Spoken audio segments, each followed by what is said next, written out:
We've all been there, staring at glowing screen in the dead of night, completely paralyzed by a narrative layout that stretches no wider than the palm of your hand.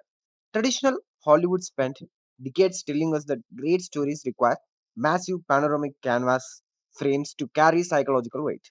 But a quiet media mutiny has taken place right under our noses. Look at the physics of the vertical crop. In a standard film frame, your eyes roam the background, taking in scenery and subtext, but the vertical frame of your mobile drama operates like a visual isolation chamber.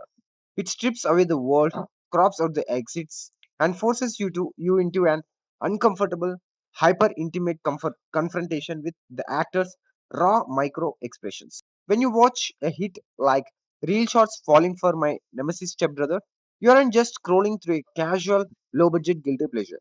You are engaging with a calculated piece of narrative engineering that weaponizes claustrophobic pacing, high stakes family trauma, and underground subcultures to hijack our collective attention span. Today, we are executing a 100% unique ground up structural deconstruction of this mobile phenomenon, uncovering how it redefines the classic boundaries of forbidden romance. Look closely at Nicole Harrison brought to life by Trinity Johnston. On paper, she is an algorithmic stereotype, the obedient, ultra compliant good girl who never breaks a rule. But structurally, her obedience isn't a personality trait, it's a survival mechanism. She is managing a massive emotional deficit. For years, she has locked away her true feelings for her childhood best friend, Ken Preston. When her mother marries his father, her entire emotional history is instantly rendered illegal by a new household dynamic.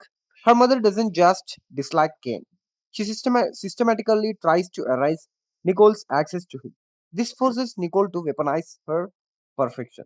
By being the flawless trait a daughter, she buys herself the psychological currency needed to run a covert emotional rescue mission. She isn't passive, she is a tactical asset in a toxic home, using compliance to mask her investment in a forbidden connection. Now look across the hallway at Ken Preston, played by Daryl Jones. In standard television, the leather jacket wearing bad boy acts out to feed his own ego. But the screenplay handles Kane with far more psychological weight. His rebellion is actually a manifestation of delayed grief. 2 years prior, his mother died. Because before he could even process the loss, his father replaced her, bringing Nicole's mother into the house. To Kane, his father's quick transition feels like a betrayal of his mother's memory. So, he seeks out situations where survival depends entirely on absolute focus, illegal street racing. The danger isn't a hobby, it's a substitute for a life he feels has lost all baseline meaning. He projects a cold, reckless persona to keep the new stepfamily at bay. But his childhood promise to protect Nicole remains his only remaining moral compass. When his father meets his rebellion with physical abuse, it sets up an intense cycle where the only person allowed to witness his vulnerability is his forbidden stepsister. A closed loop like theirs can only last so long before outside forces destabilize. The writers introduce two specific characters archetypes to act as structural wrecking balls. First, we have Lucy, played by pop artist Alison Jade. Lucy represents Kane's current self-destructive loop.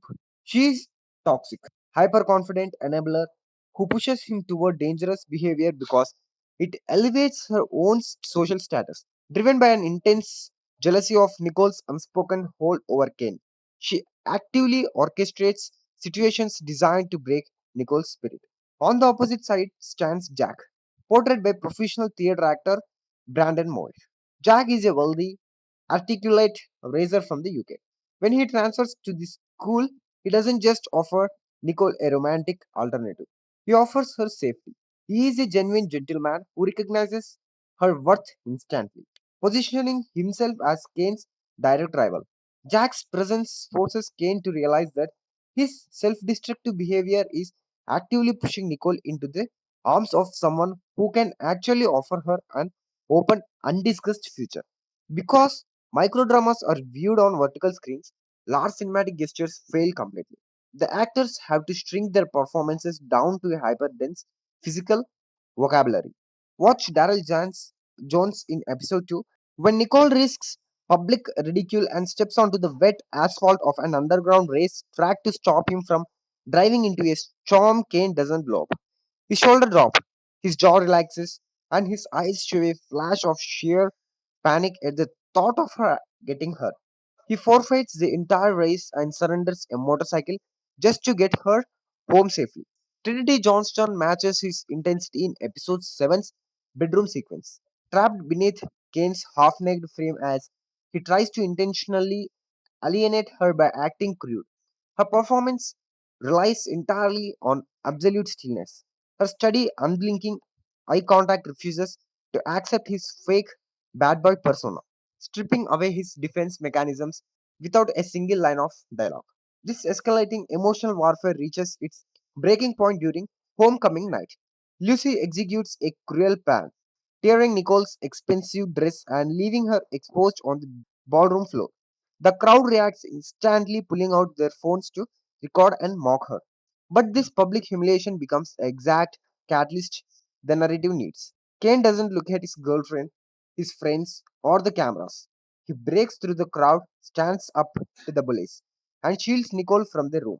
By defending his stepsister so publicly, he crosses a line from which there is no return.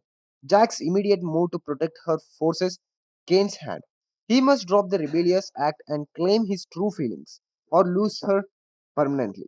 The final arc of the series shifts from teenage rebellion to an analyst of adult sacrifice. To earn a legitimate future with Nicole, Kane has to confront the ultimate source of his pain, his father. He strikes a brutal deal. To prove his commitment to Nicole's mother and his own father, Kane agrees to give up street racing forever and take over the family business under strict supervision for 3 full years. This transforms the narrative. It proves that their bond isn't just an impulsive hookup, it's an authentic commitment that values long term stability over short term gratification. What Falling for My Nemesis Stepbrother proves is that cinema has established its own distinct artistic grammar.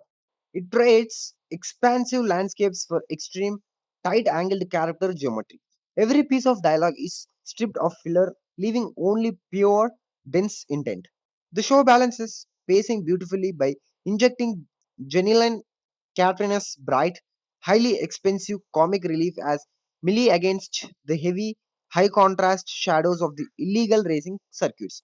It keeps the audience anchored in a relentless narrative loop where family structures becomes walls, and breaking those walls down requires genuine maturity. So the next time you find yourself stuck in a multi-hour vertical watch party, remember you are watching a highly calculated shift in contemporary media consumption. Did Ken make the ultimate adult choice by trading his race bike for a corporate suit? Or will household resemblance tear them apart before the 3 years are up? Watch your theories in the comment section below. If you enjoy granular, frame by frame narrative breakdowns that treat modern media trends with an analytical depth, hit that like button, subscribe to the channel, and trigger the notification bell. Thank you for analyzing with us, and we will catch you in the next breakdown.